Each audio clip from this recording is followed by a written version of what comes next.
جہاں رشتہ گہرا ہوتا ہے وہاں زبان قبول احتیاط کا تقاضا کرتا ہے. سب سے اہم رشتہ ہے.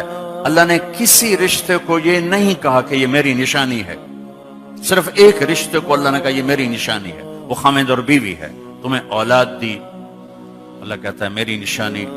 تمہیں ماں باپ دیے، اللہ کہتا ہے میری نشانی. ایسے نہیں، صرف ایک رشتہ. من آیاتہ، من آیاتہ، میری بہت بڑی نشانی ہے. ان خلق لکم من انفسکم ازواجا لتسکنوا الیہا، میری بہت بڑی نشانی ہے کہ میں نے تمہیں خامد اور بیوی کے رشتے میں جوڑا. یہاں زبان کا بول بہت احتیاط کو چاہتا، بہت احتیاط. چونکہ گھر جب بنتا ہے تو معاشرہ بنتا ہے، اور گھروں کو جس چیز نے توڑا یہ زبان ہے. قوم کو جس چیز نے توڑا یہ زبان ہے. معاشرے کو جس چیز نے توڑا وہ یہ زبان ہے. بھائی کو بھائی سے توڑ دیا وہ یہ زبان ہے. دوست کو دوست کا دشمن بنایا وہ یہ زبان ہے.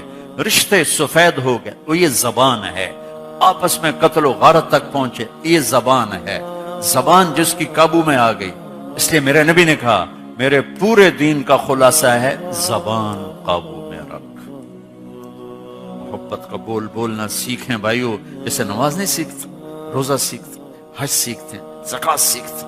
یہ ماں باپ کے ذمہ ہے، میرے ذمہ ہے کہ میں سیکھوں کہ میں ایسا بول کیسا بولوں کہ میں کسی کا دل نہ توڑوں، کسی کی دل آزاری نہ ہو، کسی کو میری وجہ سے دکھ نہ پہنچے.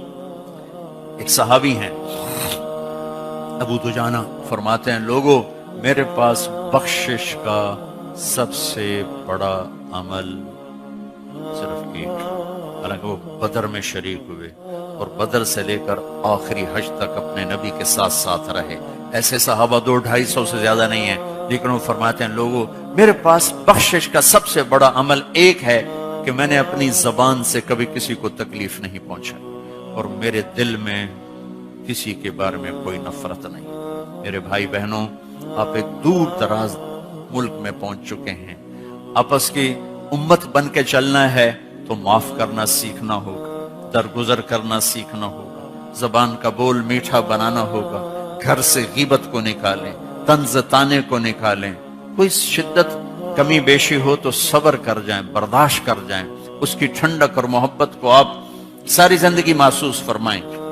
غصے کا نکال دینا تھوڑی دیر کی سیٹسفیکشن ساری زندگی کی ندامت ہے. لقمان علیہ السلام کا فرمان ہے چپ رہنے پہ کبھی نہیں پچھتایا، ہمیشہ اپنے بول پہ پچھتایا.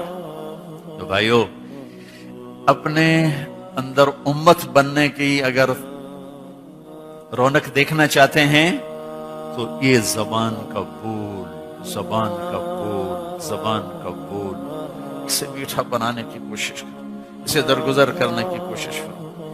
معاف کرنے کی، گالی کے جواب میں گالی نہ ہو، یا چپ ہو جاؤ یا دعا دو. برائی کے بدلے میں برائی نہ ہو، اچھائی کرو. اللہ کی چھاؤں آپ کے اوپر ہو جائے.